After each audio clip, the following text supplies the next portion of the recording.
Note Nation, Scott Carson here again for you with another episode of the Note Closure Show. And we've got another interesting note case study. This one is down in God's Waiting Room, Florida, in Opa Locka, Florida. Opa Locka, Opa Locka, Opa Locka, Opa Locka. I like saying that word.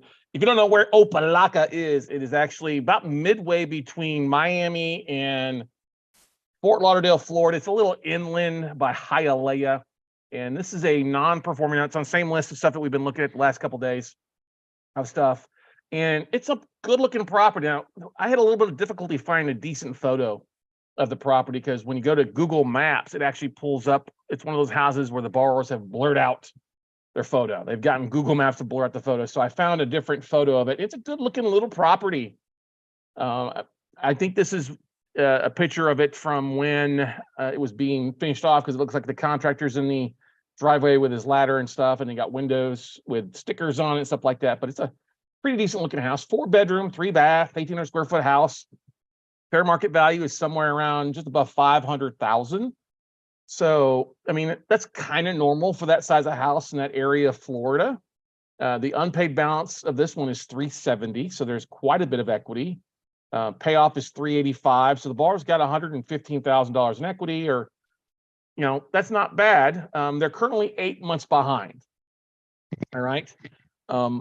Legal has not really been started on this. That's the big kicker. Their monthly payment is $21.77 a month.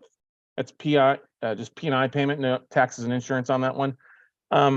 This is what kind of concerns me on that one, is that it's 8 months behind. Legal's not really been started, and it's going to take you a good year to foreclose in Florida. But the sellers of this non-performing note, they're looking for $290. All right. So potentially there's about $90K between what you'd buy the note for and the payoff, right? They want 60% of fair market value. Conservatively, it might be a little bit more than that. 77% of the payoff, which is not too bad. But here's the thing, is it's just in the first legal aspect of things, and Florida is a judicial state. So it takes a longer process than something in Texas or Georgia to foreclose on. Now, that potentially 90K in profit, what would you do? You'd go to foreclose, right? Foreclose, you're probably going to spend around, 10K or more in foreclosure costs, at least in attorney fees. Hopefully they don't file bankruptcy, but that type of equity, they're probably going to file bankruptcy, or you could maybe negotiate a cash for keys. Here's the thing. Whenever I see a property being blurred out, I know that those borrowers are a little bit more savvy than everybody else out there. So they probably got attorneys. They probably got people that could deal stuff and drag stuff out. So while it could be 90K or more, because the longer it goes, the more in default it's going to be.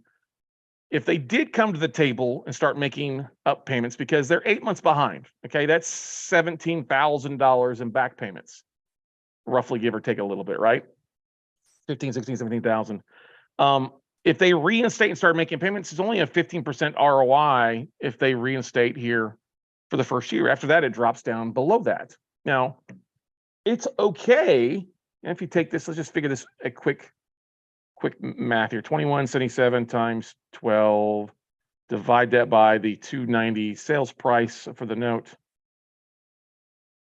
It's a 9% cash and cash return. This would be ideal if you're using your own money. You've got $300,000 on the sidetrack. Yes, could you make a great payoff on this deal, either foreclosing and selling at the auction, which is what you're probably going to end up happening. If not, you'd end up taking it back and making more money if it didn't sell at the auction, because then you could sell it for $500 or roughly, give or take that. You don't know interior condition, but interior condition is probably going to be pretty good because it is owner occupied.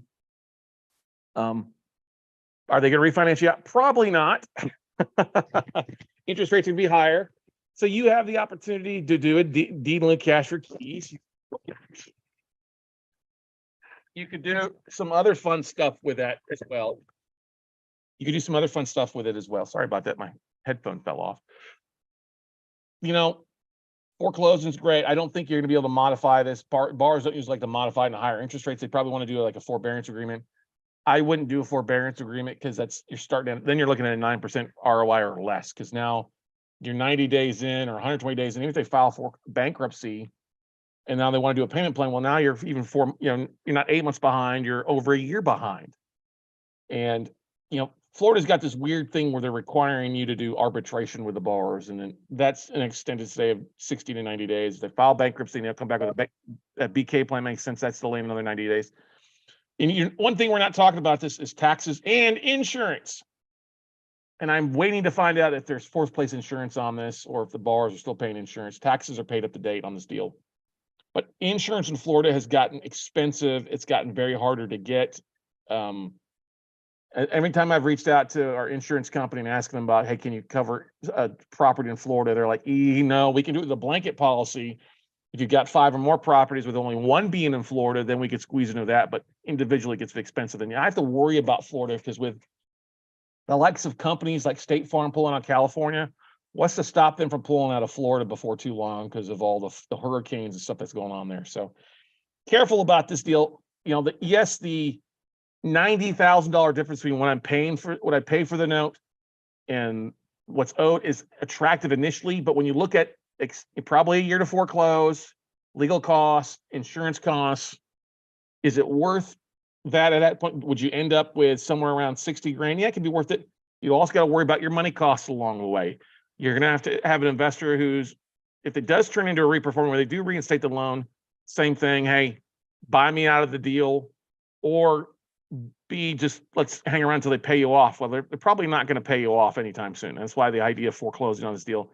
And you've got to really do the research. That's why I'm waiting for a response back on the seller on the call stats, where that, what's going on with the deal, and doing a little more research and social sleuthing on the borrowers to find out what's going on. But this is a deal, hey, could be decent.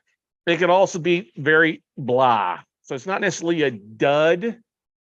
It's got some opportunities. It's leaning towards a deal, but you just got to be careful, get a couple of questions answered on this. So that's what I'm saying is looking at the servicing notes is one of the things you should always ask for. The legal notes, always ask these things from your seller so you get a bit of an insight, especially on the, you're not going to have much as far as servicing notes on a performing note. That's going to be all on pay history.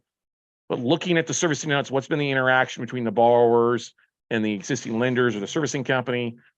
If you're dealing and looking at buying a non-performing note from a non-serviced loan, or the borrower, or the note holder is self-servicing, that should be you should get a bigger discount because you don't know necessarily what they're telling you the truth. You want to be able to see whether there's notes and dates and interactions and inbound phone calls or outbound phone calls. Those things are all very, very important to take a look at, and then see if there's any type of response. Actually ask to speak to the attorney. If you can, have you received any type of insight? What's going on? And is there anything that would stop you from foreclosing on this asset? And that's the important thing to look at. So this is another little deal.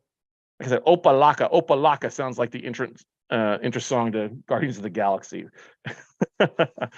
on this deal. But this is a deal, like I said, hey, 90K is nothing to blow your nose at. If you end up with 45K, it's a decent deal.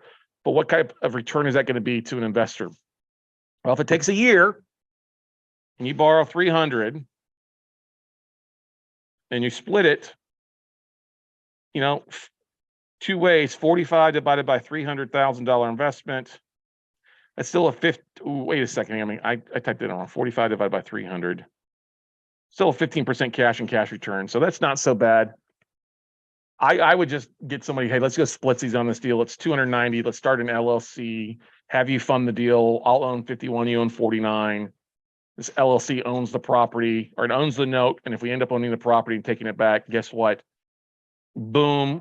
It turns into an REO. We'll slap a lien on the property, first lien, protect your investment for the 290 or 300 that you owed.